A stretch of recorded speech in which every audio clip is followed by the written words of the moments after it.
মঙ্গলবার লামডিংয়ে সম্মানিত হলেন নিউজ লাইভ বাংলা চ্যানেলের সিনিয়র অ্যাঙ্কার রূপা চৌধুরী। বাংলা সাহিত্য ও সংস্কৃতি মঞ্চের নবম বার্ষিকী উৎসবে নিউজ লাইভ বাংলার সিনিয়র অ্যাঙ্কার রূপা চৌধুরীকে বিশেষ সম্মান দেওয়া হয়।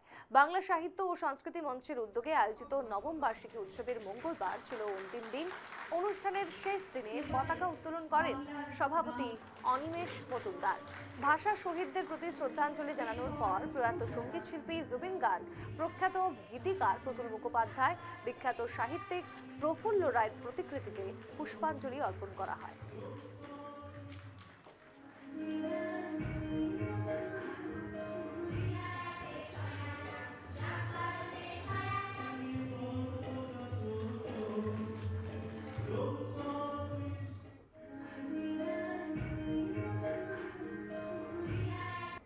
বাংলা সাহিত্য সংস্কৃতি মঞ্চের যে বার্ষিক অধিবেশন, যে নবম বার্ষিক অধিবেশন, এই অধিবেশনে আজ শেষ দিন এবং আজ শেষ দিন দেখা গেছে নিউজ লাইভ বাংলার যিনি সিনিয়র অ্যাঙ্কার রূপা চৌধুরী, ওনাকে বিশেষ সম্মান প্রদান করেছে এবং সম্মান প্রদান করার পর আজ আমরা কথা বলার চেষ্টা করবো আপনার সাথে। প্রথমে আপনার প্রতিক্রিয়া জানতে চাইবো, আজ বাড়ি ফেরা, দেখা গেছে সত্য নিবিষ্ট কণ্ঠে বাড়ি ফেরা, এই বেড়া দেখে আপনার কি অনুভব এবং আজ বহুদিন পর লামডিং এর অভিজ্ঞতা?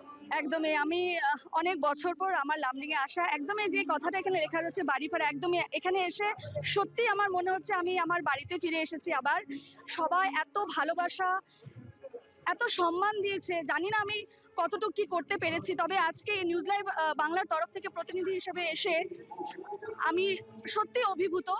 এবং তাদের যে পদক্ষেপ, বাংলা সাহিত্য সংস্কৃত মঞ্চের যে পদক্ষেপ, কুর্নিশ জানায় আমি বাংলার সাহিত্যকে জিয়ে রাখতে, বাংলার ভাষাকে যেভাবে তারা প্রচার এবং প্রসারের ক্ষেত্রে এগিয়ে আসছে, সেক্ষেত্রে দাঁড়িয়ে আমার খুব গর্ববোধ হচ্ছে যে আমার নিজের জায়গা এত সুন্দর একটা পদক্ষেপ নিয়েছে এবং আজ তারা নবম বর্ষপূর্তি পালন করছে।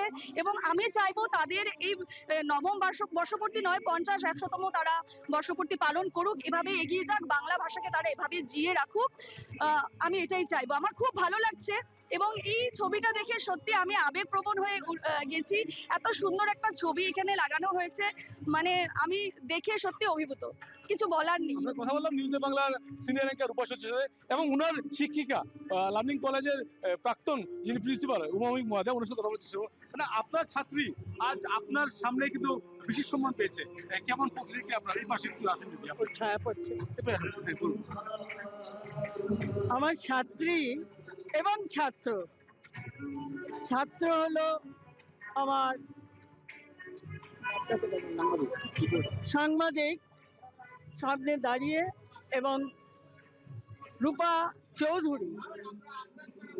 চৌধুরী দূরদর্শনের মাধ্যমে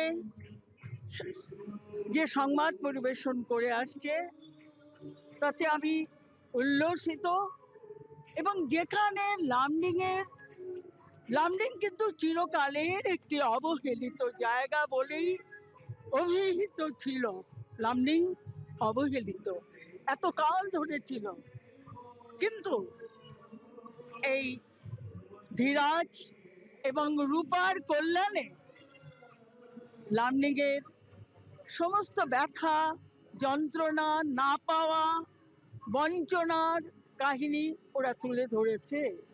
তাই আমি রূপাকে পেয়ে এবং ধীরাজকে পাচ্ছি প্রতিদিন, আমি শুধু নয়, গোটা লামডিংবাসী কিন্তু ওদের জন্য মুখিয়ে আছে। ধন্যবাদ ম্যাডাম। তবে ম্যাডাম যে কথা বলছে, আমরা নিউজ লাইভ বাংলায় কিন্তু ধারাবাহিক সম্প্রচার করছি লামডিংয়ের বিভিন্ন ধরনের সমস্যা, একাধিক সমস্যা যে রয়েছে লামডিংয়ের জনগণ সমস্যা, এই প্রতি সমস্যা আমরা তুলে ধরেছি এবং আগামী দিনেও নিউজ লাইভ বাংলার মাধ্যমে আমরা লামডিংয়ের প্রতিটি সমস্যা তুলে ধরার চেষ্টা করবো। ক্যামেরা রাহুলের সহযোগিতায় ধীরাজদের রিপোর্ট, নিউজ লাইভ বাংলা।